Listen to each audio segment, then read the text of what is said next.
বাবা বাবা, ছেলে তো দেখা যাচ্ছে ভালোই বৌমা ঘরে তুলে নিয়ে এলো। রান্নাঘরটা সামলাতে যদি তোমার এতক্ষণ লাগে, তাহলে বাইরের কাজগুলো কে করবে শুনি? বিনা যৌতুকে তো আমার বাড়িতে এসেছো, মনে তো হচ্ছে আমার সংসারটাকে ধ্বংস না করে যাবে না। জানি না গো বিধাতা, জানি না আমার কপালে যে কি আছে।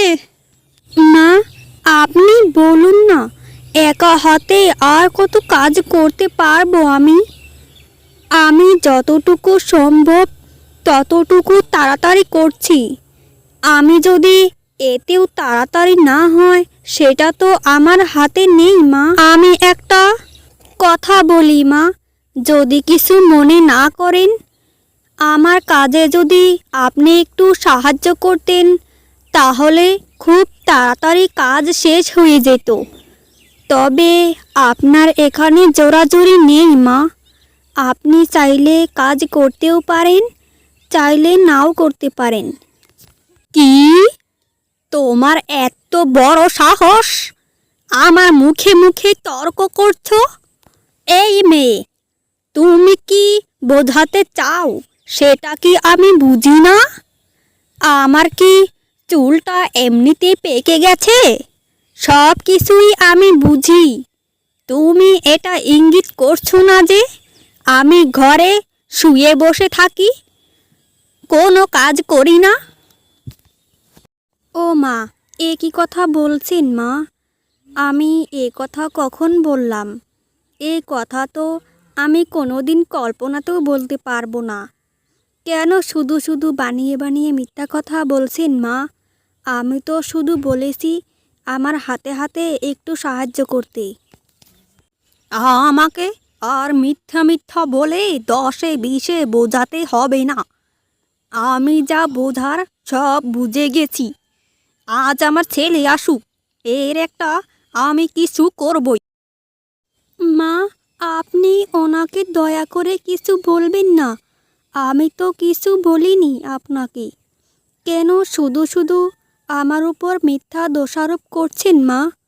হায় রে বিধাতা, এই সংসারে কি আমি কোনো কথাই বলতে পারবো না? কোনো কথা বললেই শুধু বিচার আর বিচার। কত স্বপ্ন দেখেছিলাম যে ছেলেটাকে মোটা অঙ্কের যৌতুক নিয়ে তারপর বিয়ে করাবো।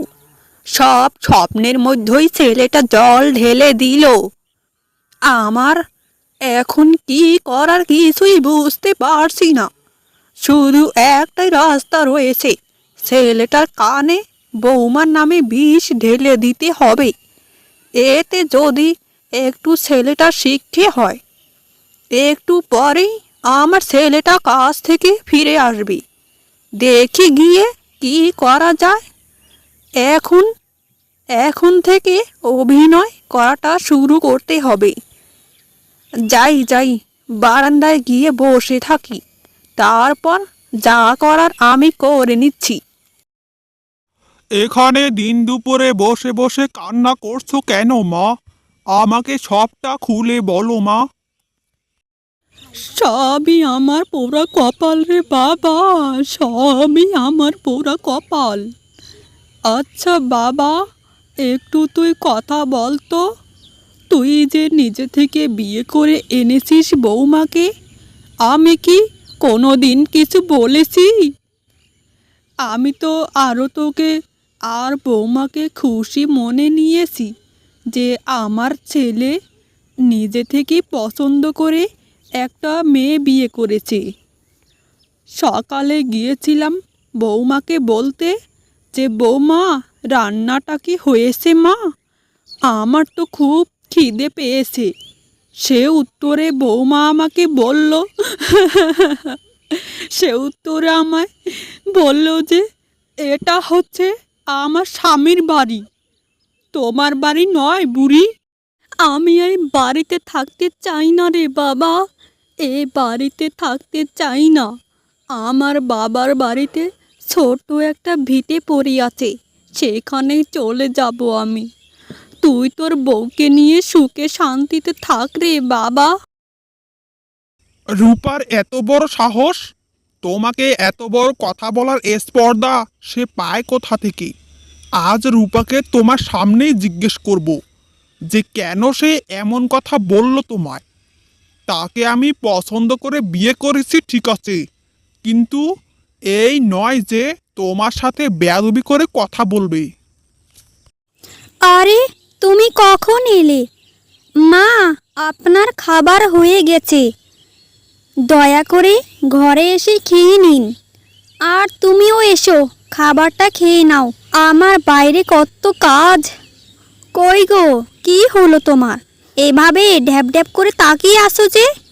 আমি কি কিছু করেছি তোমার সাথে বলো?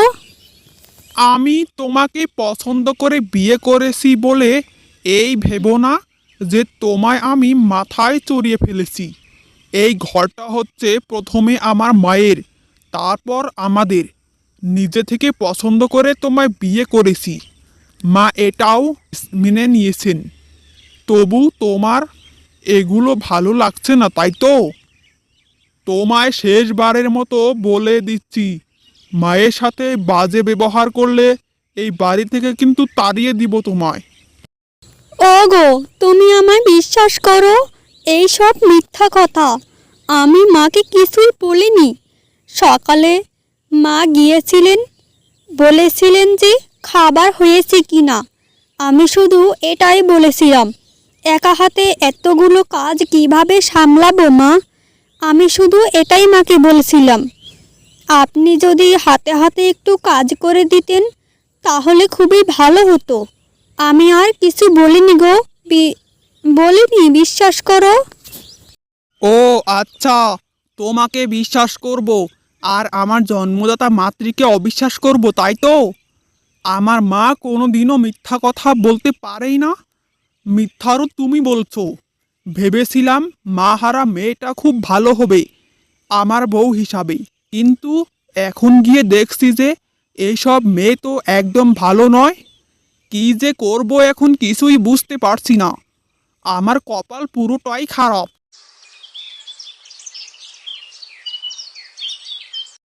আচ্ছা বল তো কি হয়েছে?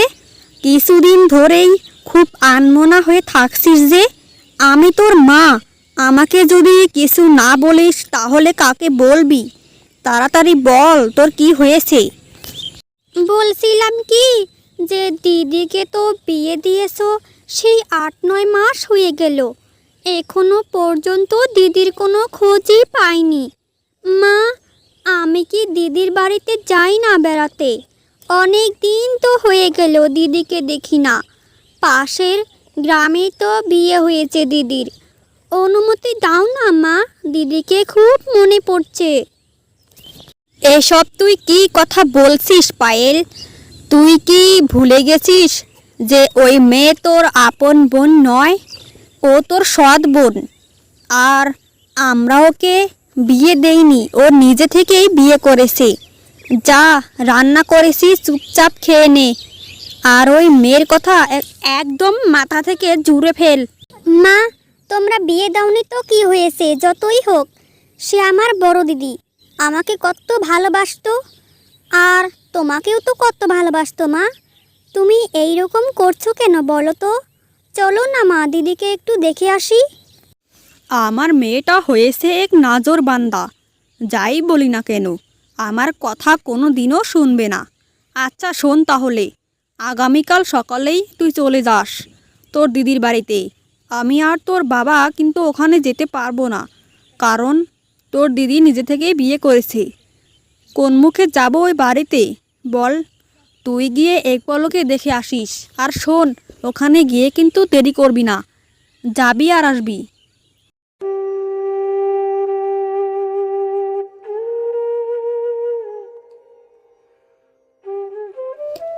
আমি কেন যে নিজে থেকে বিয়ে করতে গেলাম বিধাতাই জানে। ছোটবেলায় তো মাকে হারিয়েছি, তারপর থেকে আমার সৎ মাই আমার মায়ের মতো ভালোবেসেছে, কোনোদিন মায়ের অভাব পূরণ করতে দেয়নি। মাঝে মাঝে একটু শাসন করেছে, কিন্তু বেশিরভাগ সময়ই আমাকে ভালোবেসেছি। হায় রে বিধাতা, কেন মা বাবার কথা না শুনে এ বাড়িতে বিয়ে করতে এলাম? আজ যদি মা বাবার কথা শুনতাম তাহলে বোধহয় আমার এই অবস্থা হতো না। প্রথমে তো আমি ভেবেছিলাম আমার স্বামী আমায় খুবই ভালোবাসবে, কিন্তু এখন দেখা যাচ্ছে স্বামী মায়ের কথায় সবসময় আমাকে কথা শোনায়।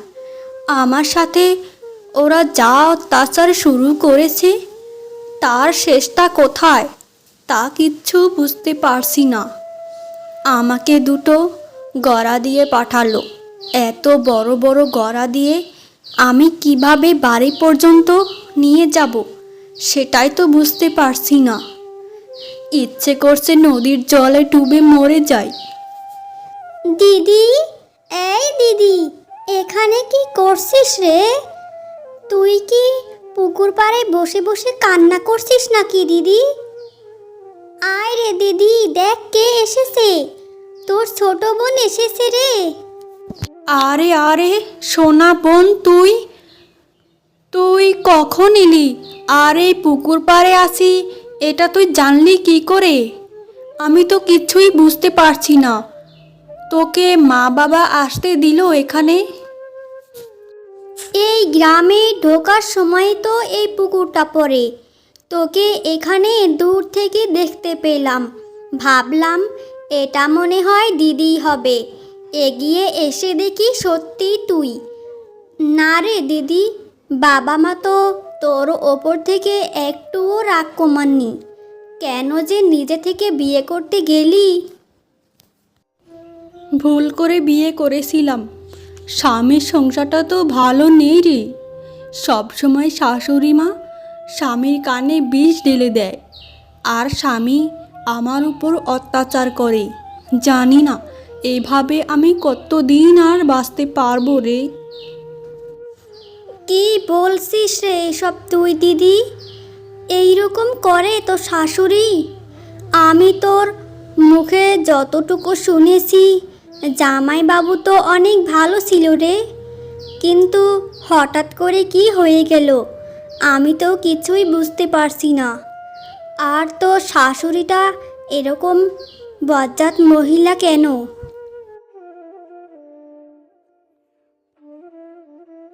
মা, আমি কোনো প্রতিবাদী ছিলাম না, কিন্তু আপনাদের ব্যবহার আর কর্মকাণ্ডে প্রতিবাদী হয়ে উঠেছি।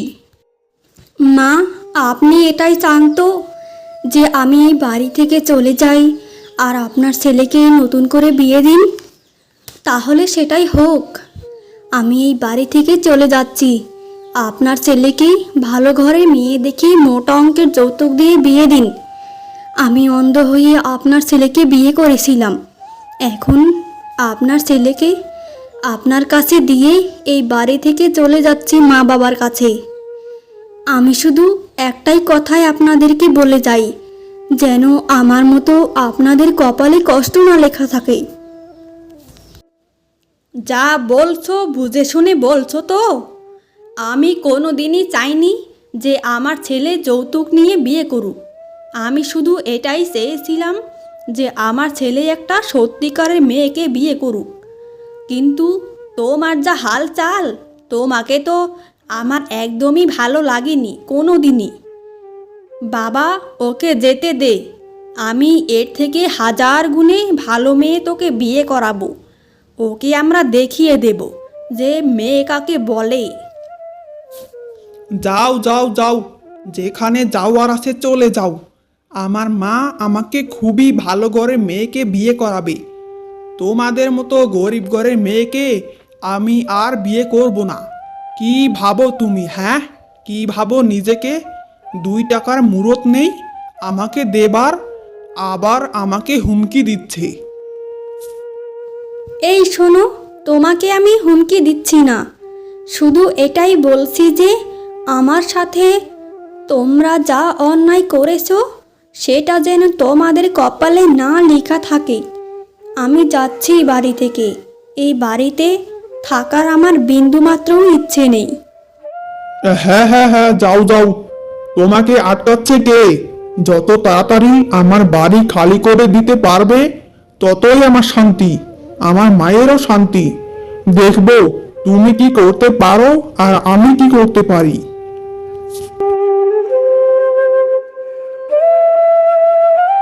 কেমন খেলা খেললাম তোমাদের সাথে।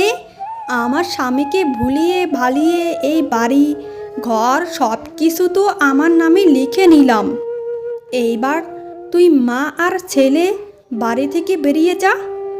আইনগতভাবে এই বাড়িটা হচ্ছে শুধুই আমার। এই বাড়িতে শুধুমাত্র আমি একাই থাকব। কোনো দিনও যেন তোমাদেরকে এই বাড়ির আঙ্গিনাতে না দেখি। বৌমা, আমাদেরকে বাড়ি থেকে তাড়িয়ে দিও না। তোমাকে তো আমার ছেলের জন্য দেখে শুনে বিয়ে করিয়েছিলাম। এখন তো মনে হচ্ছে আমার ছেলে যাকে পছন্দ করেছিল সেটাই ভালো ছিল। আমার জন্যই তো সংসারটা ভাঙলো। হায় হায় রে, পোড়া কপাল আমার। আমি এখন বুঝতে পারছি মা, তুমি আমার সংসারটাকে কিভাবে ভেঙেছিলে। আর শোনো, তোমাকে আমি কোনো দিনও ক্ষমা করব না। তুমি আমার সাথে প্রতারণা করে বাড়ি লিখে নিয়েছো তোমার নামে।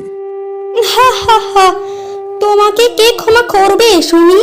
তুমি যা করেছো তার ফল পেয়েছো। মানুষ যা করে তার কর্মফল সে পায়। এতে আমার কোনো আফসোস নেই। যা বলছি যা, বাড়ি থেকে বের হয়ে যাও তোমরা।